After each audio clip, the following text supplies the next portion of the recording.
Bismillahirrahmanirrahim.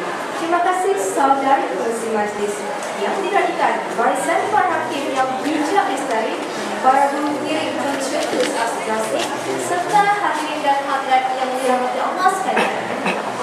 Assalamualaikum warahmatullahi wabarakatuh. Salam sejahtera serta salam satu Malaysia.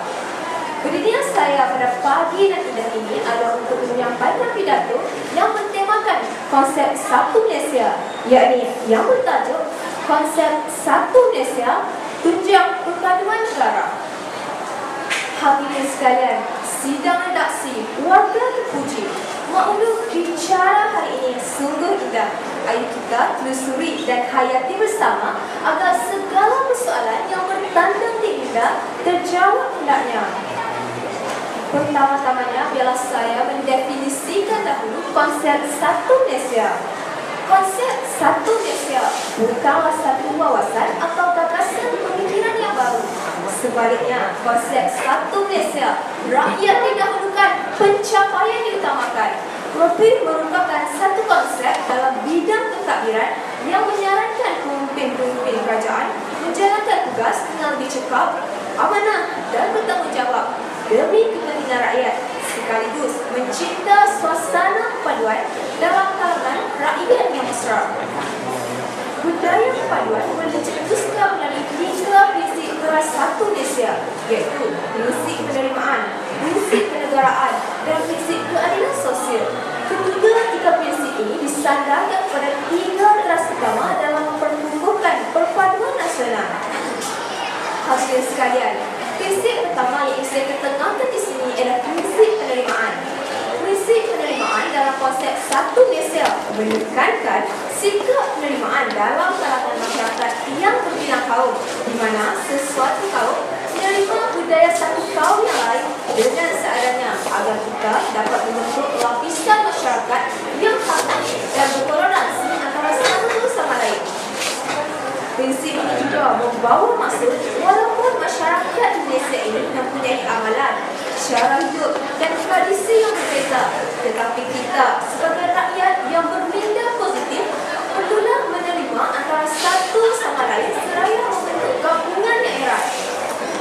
Tambahan lagi, kita sebagai warga negara yang sedang membuat langkah ke arah Globasa 2020 perlulah mewujudkan budaya kecemerlangan ini setara dengan negara-negara maju yang lain.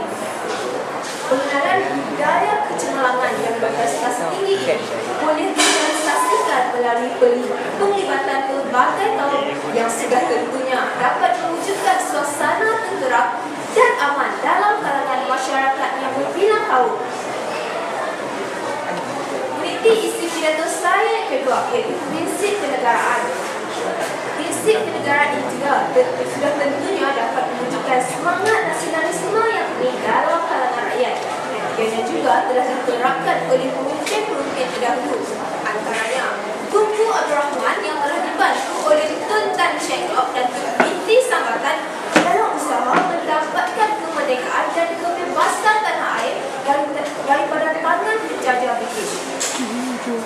Kemerdekaan yang dicapai hari ini adalah berkat jerih payah pemimpin-pemimpin terdahulu. Pak Khataf Patah, ulat air kerana membentuk, ulat masyarakat kerana mufakat. Ini dapat diperhatikan dalam kerjasama antara mereka yang terdiri daripada pelbagai kaum yang sudah tentunya dapat mewujudkan semangat nasionalisme dan kerjasama yang tinggi antara mereka.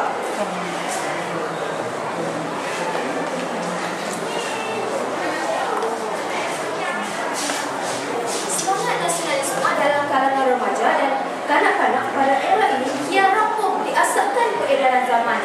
Sekiranya persoalan mengenai semangat nasionalisme ini dilemparkan kepada mereka, pasti ramai tak tergana dan tak apa-apa jawapan mereka.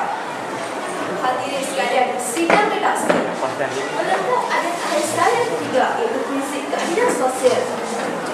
Semua kaum di negara ini telah diberikan hak masing-masing tanpa membezakan latar belakang, agama dan bangsa, serta telah diberikan keadilan dari sudut kebalikan dan aspek-aspek sosial yang lain. Konsep Satu Malaysia ini juga telah menggerakkan setiap wakil rakyat bertindak pada basis kepada kaum masing-masing dalam menabur bakti dan melebarkan hikmat terhadap kaum-kaum yang lain. Ini adalah perkara yang dimestikan dalam diri setiap individu bagi mencapai tujuan sebenar konsep satu Malaysia.